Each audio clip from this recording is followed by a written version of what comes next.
Strange, yet true stories. Tales from the light side, the dark side, and the other side. I'm Steve White. SkinWalker Ranch. This is part 2 of Joni Mahan's written account of the Sherman Ranch, better known as SkinWalker Ranch. This article is being used with permission and can be found at theghostdiaries.com. The following month, more strange events happened that would force them to question their own sanity. 4 of Terry's prized bulls disappeared from their pen. The disappearance was strange on several levels. Anyone who understands bull behavior knows that bulls aren't easily maneuvered like prized ponies. Moving them from one area to another typically requires time and planning. Having them disappear in the blink of an eye, in broad daylight, was incomprehensible. They looked everywhere but couldn't find them. As a last resort, Terry checked the small cattle trailer that was near the fence and was shocked to find the 4 bulls tightly loaded inside. Even more concerning was the fact that the trailer was still locked, with wire wrapped tightly around the clasp. Thick cobwebs bracketed the edges of the doorway as well. Whatever had moved the cattle into the trailer had done so without using the door. When they opened the doors, the bulls seemingly woke up from a trance state and assumed a high level of agitation, bashing against the sides of the trailer and each other in their attempts to get out. Terry wasn't sure what to make of it. Loading one of the bulls into the trailer would have been difficult, but loading all 4 was impossible, especially considering the size of the space. Keeping them there quietly until someone happened upon them went beyond the realm of believability. Once they unloaded the bulls, they inspected the corral with their equipment. To their amazement, they discovered that the bars of the corral were highly magnetized. The readings were especially high near the area where the trailer butted against the fence. What would cause the bars to become magnetized? They couldn't understand it. They continued to check the levels, watching them drop steadily for 48 hours until they reached a 0 reading. The magnetic mystery continued for several more days as they randomly picked up strong readings around the ranch. Interestingly enough, the high levels of magnetism seemed to be affecting the animals on the ranch as well. When the researchers saw a high reading, the cows and dogs were often reacting as though they were seeing something the humans couldn't detect. Using this information, they decided to watch the dogs more carefully. They constructed several pens around the property and built platforms where they could observe the activity. Almost immediately, strange things began happening to the pens themselves. Padlocks would disappear, and gates would open on their own accord, with no explanation regarding how it happened. UFOs and entities at SkinWalker Ranch. What is really going on? Retired school teacher and local UFO expert Joe Jr. Hicks has documented over 400 UFO sightings in the area after witnessing a craft pass over the school where he taught. The UFO activity really started getting intense in the early 50s, he said. There were cases where the whole school and all the teachers saw these things hovering over the town in broad daylight. In the 60s and 70s, we probably had more UFO sightings than any place in the world, Hicks said in an article published by George Knapp in the Las Vegas Mercury. The strange orbs of light have continued to plague the ranch as well. The lights appear out of nowhere, radiating with an intense glow and possessing a sort of responsive intelligence no one can pinpoint. At times, the lights appear to chase the cattle and even threaten the human occupants of the ranch if they attempt to come close. The activity doesn't fit any of the known patterns of UFO sightings. Typically, the UFOs appear high in the sky, shying away from human contact, but these orbs were afraid of nothing. Like the other phenomena at SkinWalker Ranch, capturing them on film has proven difficult to nearly impossible. Every time the NIDS team attempted to film them, the photos would come out blurry and unremarkable. By August of 1997, the light anomaly phenomenon became even stranger, with several orbs appearing at the same time, zipping around the fields. Even though they set up cameras on poles around the ranch, they weren't able to catch much of the activity on film. Whatever was plaguing the ranch refused to be recorded. One night, while the NIDS team was observing the ranch from atop a bluff, they noticed a faint yellow light appear 150 feet away from them. One of the researchers grabbed a pair of binoculars, watching in stunned silence as the yellow light grew larger and transformed into a tunnel.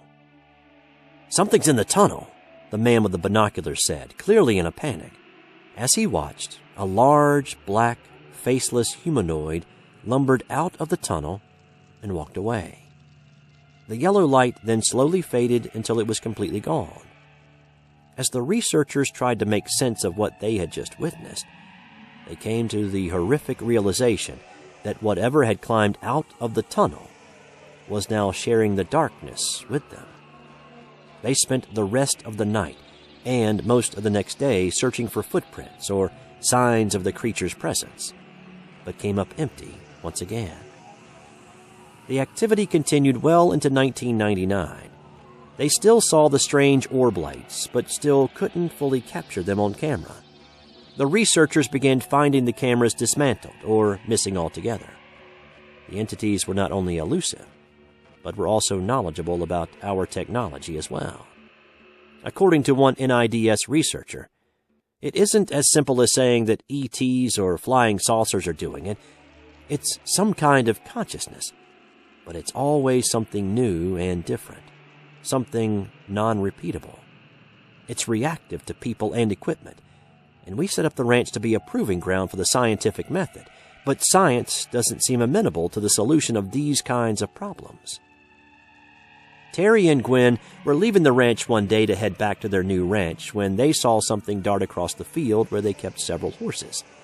Thinking it was a dog attacking one of the horses, Terry stopped the truck and jumped out, only to realize the strange beast wasn't a dog at all. It was unlike anything the rancher had ever seen. It looked like a brownish-red hyena with a large, bushy tail. As the creature saw him coming, it retreated up a slope and disappeared into thin air, leaving no tracks behind. When Terry came back to check on the horses, he was horrified to see that both horses had bloody claw marks on their hocks. While it was proof the horses were attacked, it wasn't the proof the NIDS team was looking for. So far, nearly everything they'd witnessed couldn't be documented. One NIDS scientist has claimed to have discovered rods made from element 115, which does not originate on Earth. This man goes on to claim that he had worked at Area 51 on a reverse engineering project where they had accumulated 300 pounds of this material. More creepy eyewitness encounters at SkinWalker Ranch. In August 1977, Jay Barker and a group of friends and family hiked the high Uinta Mountains, hoping to catch fish in the Cooper Basin. After having dismal results, he suggested they climb the ridge and go down to Fish Lake, a place he'd had success fishing before. As they climbed the ridge, he looked down and saw something that was black and white. Initially, he thought it was an elk, but as he watched it stand upright, he realized he was looking at a bipedal creature. It had a black body, but had white hair on the back of its neck. As it walked around the pond, they could see it swinging its arms and walking upright on two legs. It was just enormous, a huge creature with lots of weight to it and mass, he says on the YouTube video of his experience. They observed the creature for approximately 3 minutes as it made its way around the pond. One of the UFO enthusiasts drawn to the area was Ryan Skinner, a native of Wisconsin. Ryan began investigating the ranch in 2007 after having a terrifying encounter in the Uinta Basin. In his book, SkinWalker Ranch, Path of the SkinWalker, he documented his forays into the basin. In December of 2006, Ryan and his fiancée took a trip from Wisconsin to Las Vegas, where they planned to get married. During a long drive down a deserted road in Utah, he turned the wheel over to his fiancée so he could rest his eyes for a while. He was brought out of a light slumber by the sound of his fiancée screaming. "What is that?" she shrieked. Ryan jolted upright, immediately noticing a red light reflecting off the Jeep's rearview mirror.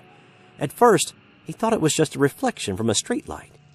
But as he looked closer, he realized the light was coming from a red glowing object looming overhead. It almost looked like a red sparkler suspended high in the air. As he stared in awe, he could make out the long, rectangular shape of a craft in the glow. She pulled the vehicle over to the side of the road, and Ryan jumped out for a closer look. To his amazement, the glowing ball of light hovered 5 feet off the ground, only 30 feet from their Jeep. He stared into the light, mesmerized by the sight. He was drawn out of his near hypnotic gaze by the sound of his fiancée screaming his name. He turned to see 3 hazy figures walking towards them from another direction. They definitely were not human. His fight or flight instincts kicked in, and he yelled for his fiancée to get in the car. They sped away, but the red glowing orb continued to stalk them. They raced down the highway and pulled into the nearest rest stop, hoping to find someone to help them. The parking lot was full of empty semis and parked cars, but even though he leaned on his horn, nobody emerged from their vehicles. After a minute, the strange light faded off into the distance, as though growing bored of them. Confused and afraid, they got back in the Jeep and continued on their way. They drove for several miles before they realized the light was back. It was following them again. Ryan's first instinct was to run, but his sense of curiosity took over. While the threat was real, he was still running away from the kind of paranormal experience he'd spent most of his life searching for. He turned around and eventually captured some of the events on video before the light faded away once more. They relaxed, thinking they had survived the event, only to discover the lights hadn't left after all. They just relocated to the side of the car. He rolled down the window to get a better look, and was shocked to discover that the lights were mutating into alien faces. The strange beings drifted closer to the car, giving them a full view of their faces and strange, tight-fitting clothing. Ryan fumbled for the camera, wanting to document the event, but it wouldn't turn on. The battery was dead. It was definitely time to get out of there. He tried to start the car, but the ignition only gave a half-hearted attempt to turn over. The entities outside the window were clearly in control. Several long moments passed before the beings finally faded away, leaving Ryan with a mystery he'd spend the rest of his life pursuing. After his experience, he began researching the area in earnest, which led him to the story about SkinWalker Ranch. After reading the article, he realized the ranch was just south of where they had their encounter. A year later, he made his first foray to the ranch, armed with paranormal gear and a passion to learn more about the area that had made such an impact on his life. While there, he encountered another strange orb of light that chased him off the SkinWalker Ranch property, leaving him shaken and perplexed. In his repeat visits to the ranch, he encountered many things he couldn't explain, including more of the hovering light orbs, as well as a giant wolf-like creature, similar to the one the Shermans experienced. Even stranger, both he and his brother, who accompanied him on the second trip, experienced hallucinogenic voices and pictures in their heads, as though the entities were trying to communicate telepathically. If that were the case, the message was not a pleasant one. It was clear that whatever was on the ranch wanted them gone. In his follow-up book, SkinWalker Ranch, No Trespassing, Ryan dug deeper into the history of the Uinta Basin, as well as the phenomena that has been reported there. He interviewed several former security guards from the ranch, as well as documented accounts from local residents. Ryan set up a website regarding the SkinWalker Ranch, which he shares and collects information about the ranch. Jesse Ventura, known for his days as a professional wrestler and former governor of Minnesota, shot an episode of his television show Conspiracy Theory for True TV at the ranch, digging into the theories surrounding the cover-up of information.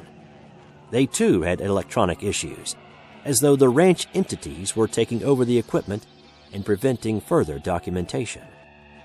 Although updated information regarding UFO sightings at SkinWalker Ranch is nearly impossible to obtain, residents in the Uinta Basin continue to report sightings.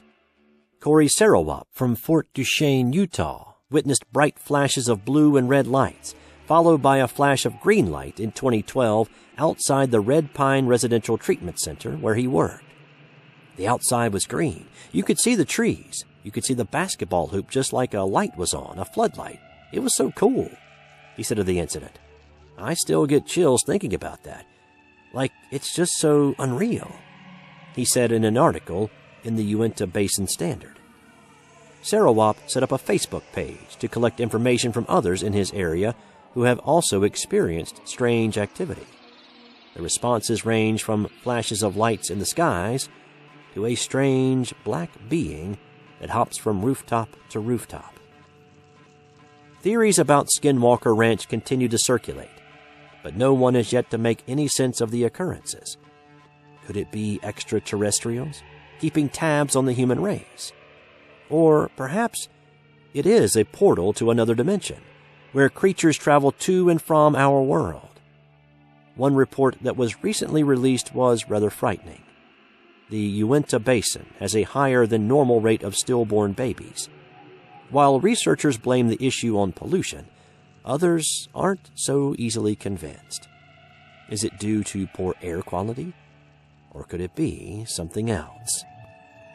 The mysteries of SkinWalker Ranch might never be solved, but the intrigue has settled permanently into the minds of its followers.